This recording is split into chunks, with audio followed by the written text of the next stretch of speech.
Assalamualaikum warahmatullahi wabarakatuh. Perkenalkan, nama saya Sally Anjani, NPM 21340566227, Prodi Manajemen, kelas pengantar akuntansi RM1. Sama seperti video sebelumnya, di sini saya ingin memenuhi tugas forum mengenai pernyataan benar atau salah. Yang pertama, utang merupakan pengorbanan manfaat ekonomis di masa yang akan datang untuk mentransfer barang atau jasa ke entitas lain sebagai akibat transaksi atau kejadian masa lalu. Jawabannya benar. Yang kedua, utang harus melibatkan transfer aset atau penyediaan jasa di kemudian hari yang bersifat possible. Jawabannya salah. Mengapa? Karena utang didefinisikan sebagai pengorbanan manfaat ekonomi di masa akan datang dan bersifat impalpable atau sama. Yang ketiga, utang tidak lancar adalah hutang yang jatuh tempo setelah 2 tahun buku. Jawabannya salah. Utang lancar adalah kewajiban perusahaan yang dapat dilakukan sebelum jatuh tempo. Utang tidak lancar yaitu kewajiban perusahaan yang masih dapat dilakukan. Yang keempat, wesel merupakan contoh hutang yang nilainya pasti. Jawabannya benar. Karena wesel dari yang dihasilkan dari transaksi penjualan ini karena juga disebut piutang dagang. Yang karena klaim yang didukung dengan sebuah wesel memiliki beberapa keuntungan dibandingkan klaim dalam bentuk piutang usaha pada umumnya. Yang kelima, obligasi merupakan contoh utang yang nilainya harus diestimasi. Jawabannya salah. Karena utang yang nilainya harus diestimasi itu adalah hutang garansi.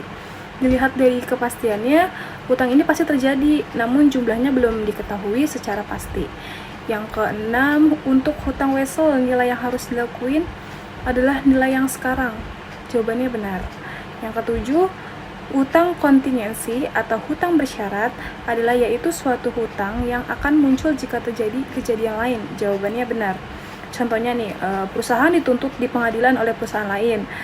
Perusahaan akan berkewajiban membayar uang jika pengadilan memenangkan perusahaan yang menuntut tersebut. Yang kedelapan, berdasarkan tingkat kemungkinan timbulnya hutang kontingensi dapat dibagi menjadi 4. Pernyataan tersebut jawabannya salah. Karena tingkat kemungkinan timbulnya utang dapat dibagi menjadi 3, yaitu probable, reasonable, possible, dan remote. Yang kesembilan, kontingensi dengan tingkat kemungkinan reasonable possible maka harus dicatat di jurnal. Jawabannya salah. Kemungkinan terjadinya cuman hanya 50% atau dapat terjadi pula bisa terjadi bisa tidak. Jika kondisinya demikian cukup diungkapkan dalam catatan atas laporan keuangan. Yang ke-10, untuk utang kontingensi dengan tingkat kemungkinan remote maka tidak perlu diakui. Jawabannya benar. Kemungkinan terjadinya sangat kecil sehingga tidak perlu dicatat dan dilaporkan kecuali untuk hutang jaminan pembayaran. Hutang walaupun tingkat kemungkinan terjadinya kewajiban kecil tetapi harus diungkap dalam catatan atas laporan keuangan. Sekian jawaban atas pernyataan tersebut dari saya. Kurang lebihnya mohon maaf. Wassalamualaikum warahmatullahi wabarakatuh.